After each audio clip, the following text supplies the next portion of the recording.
नमस्कार प्रेक्षकांनो, स्वागत आहे तुमच्या आजच्या एकदम कडक व्हिडिओमध्ये। तर मित्रांनो, आज आपल्या मालिकेत असा काही जबरा राडा झालाय ना की ऐकून तुम्हीही थक्क व्हाल। घरामध्ये चाललेल्या सासू सुनेच्या कटकटीने आता थेट युद्धाचं रूप घेतलंय। माया मॅडमने आपला सगळा माज दाखवत मंजूला घराबाहेर फेकायचा भयानक प्लॅन केलाय। पण ट्विस्ट असा आहे की जिथे राडा तिथे आपला सत्या दादा। ऐन मोक्यावर सत्याने जी एंट्री मारलीये ना, ते पाहून मायाचा सगळा आव गळून पडलाय। तर आजच्या भागात नक्की काय धिंगाणा झालाय, चला अगदी शेवटपर्यंत जाणून घेऊया। पण त्याआधी जर तुम्ही आपल्या या कुटुंबात अजून सामील झाला नसाल तर आत्ताच खालील सबस्क्राइब बटन दाबून चॅनेलचे मेंबर बना, जेणेकरून एकही नवीन अपडेट मिस होणार नाही। तर मित्रांनो, गोष्टीला सुरुवात होते मंजूच्या ड्युटीवरून परतण्याने। मंजू नेहमीसारखी आपला बुवर दणक्यात घरी येते, पण तिला काय माहीत की घरात आधीच वादाचं वादळ घोंगावतंय। माया आणि सपना दोघी जणी आतमध्ये अक्षरशः तळतळत मंजूचीच वाट पाहत असतात। कारण मंजूच्या एका हुशारीमुळे मायाच्या हातातून हुकलेलं मंत्रिपद तिला प्रचंड सलत असतं। माया पुरती पिसाळलेली असते आणि म्हणते, येऊ दे त्या निर्बलला आज, मी तिच्या पुरता हिशोब चुकता करणार। मंजू घरात येऊन शांतपणे खुर्चीवर बसते। हे पाहून मायाला आणखीच मिरच्या झोंबतात। ती थेट अंगावर धावून जात ओरडते, तुझी लायकी नाही आमच्या पॅलेसमध्ये राहण्याची।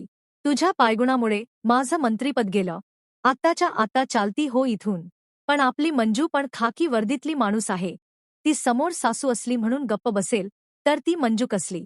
ती जागची न हलतात मायाला ठणकावून सांगते, मम्मी साहेब, तुमची हुकुमशाही सहन करण्याचे दिवस आता संपलेत।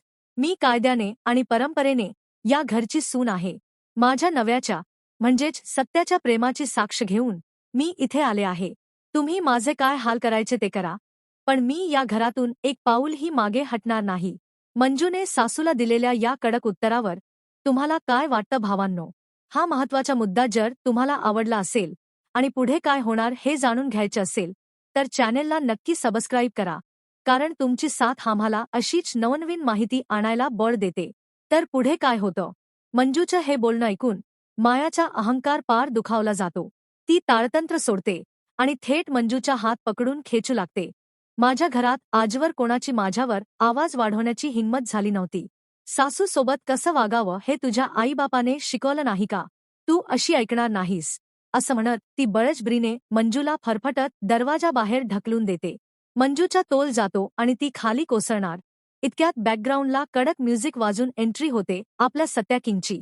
सत्या एकदम डॅशिंग स्टाईलने मंजूला पडण्याआधीच सावरून घेतो। दोघेही काही वेळ एकमेकांकडे पाहत राहतात आणि सत्या काळजीने विचारतो, वाघमारे मॅडम, तुम्ही सुरक्षित आहात ना? सत्याला अचानक समोर जिवंत उभा पाहून माया आणि सपनाच्या तोंडाला फेस यायची वेळ येते। माया घाबरतच बोलते, सत्या, तू कशाला आलास इथे? हिच्या नादी लागू नको। हिच्यामुळे तुझी ती जुनी पोलीस फाईल पुन्हा ओपन होणार आहे। मला ही मुलगी या घरात नकोय। पण आपला सत्या आता जुना राहिला नाही। तो थेट आईच्या डोळ्यात डोळे घालून सुनावतो, मम्मी बस। वाघमारे मॅडमच्या विरोधात मी आता एक शब्दही सहन करणार नाही। आज मी जो काही जिवंत उभा आहे तो फक्त यांच्यामुळेच आहे। जर तुला यांना या घरातून काढायचे असेल तर लक्षात ठेव, आम्ही दोघंही आत्ताच्या आत्ता हे घर सोडून चालते हो। आता चॉईस तुझी आहे, बोला। सत्याचा हा अवतार पाहून माया पार थंड पडते। यानंतर आजच्या मुख्य भागात आपल्याला पाहायला मिळते की मंजू ड्युटीवर जाताना सत्याची माफी मागते, कारण तिला वाटतं की तिच्यामुळे सत्याला त्रास होतोय। इकडे घरात माया जुनं रडगाण गात सत्यावर रागावते की तू आधी आम्हाला किती छळायचास, घरातील काम करायला लावायचास, पण आता तू आला आहेस ना, तर मला सोडून कुठेही जाऊ नकोस। पण कथेला खरा खिळवून ठेवणारा ट्विस्ट पुढे येतो जेव्हा मंजू पोलीस स्टेशनमध्ये पोहोचते। ती भारती मावशीकडे चौकशी करते की आर्यन पोलिसांच्या हातावर तुरी देऊन पळाला कसा। भारती मावशी धक्कादायक माहिती देते की गाडीतून आणत असताना आर्यनने थेट मडमचीच बंदूक हिसकावून घेतली, गोळीबार केला आणि तिथून पसार झाला। तेवढ्यात तिथे नवीन जखमी झालेल्या महिला पोलीस अधिकारी येतात। त्या मंजूला पाहून प्रचंड संतापतात आणि म्हणतात, तुम्ही स्वतः गुंडांच्या प्रेमात वेड्या झालात आणि आम्हाला कायदा शिकवताय। तुमची बदली इथे का झालीये हे मला चांगलंच माहितीये। मी आता त्या सत्याच्या मागचा पुढचा सगळा इतिहास उकरून काढणार आणि त्याची ती फाईल पुन्हा उघडून त्याचा गेम वाजवणार। म्हणजेच प्रेक्षकांनो, आता सत्याभोवती कायद्याच्या खास आवळला जाणार आहे. दुसऱ्या बाजूला आपला सत्या दादा गावात आपली जुनी पंचायत भरवतो. तिथे एक गरीब शेतकरी रडत रडत येतो, ज्याची जमीन आर्यनने फसवणूक करून बळकावलेली असते. तो म्हणतो, सत्या दादा, तुम्हीच आता आमचे मायबाप आहात, आम्हाला न्याय द्या. तेवढ्यात तिथला एक स्थानिक गुंड माज दाखवत बोलतो, सत्या दादा, कोर्टाचा न्याय झालाय आधीच. तुम्ही यात ना खुपसू नका, नाहीतर गाठ माझ्याशी आहे. हे ऐकल्यावर सत्याचा पारा चढतो आणि तो त्या गुंडाच्या थोबाडीत सणसणीत चपराक लगावून देतो. सत्या गरजतो, गोरगरिबांना लुटताना लाज नाही वाटत का रे? ही त्यांची हक्काची जमीन आहे आणि न्याय आता मी करणार, बघू कोण आडवं येतंय. तेवढ्यात तिथे गावातील एक वृद्ध आजोबा येतात. सत्याला सुखरू पाहून त्यांच्या डोळ्यात पाणी येतं आणि ते म्हणतात, सत्या, तू परत यावा म्हणून मी देवाशी रोज भांडायचो. आज देवाने माझं ऐकलं.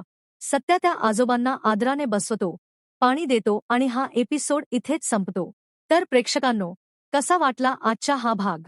आता सत्या खरोखरच मंजूसाठी घर सोडून बाहेर पडणार का? आणि ती नवीन पोलीस मॅडम सत्याला कसं अडचणीत आणणार? हे पाहणं खूप रंजक ठरेल. तुम्हाला काय वाटतं? कमेंट करून तुमचं मत आम्हाला नक्की सांगा. व्हिडिओ मनापासून आवडला असेल तर एक लाईक नक्की करा, मित्रांसोबत शेअर करा आणि अशाच नवनवीन अपडेट्स सर्वात आधी मिळवण्यासाठी आठवणीने सबस्क्राईब करा. भेटूयात पुढच्या व्हिडिओमध्ये. तोपर्यंत काळजी घ्या, आनंदी रहा.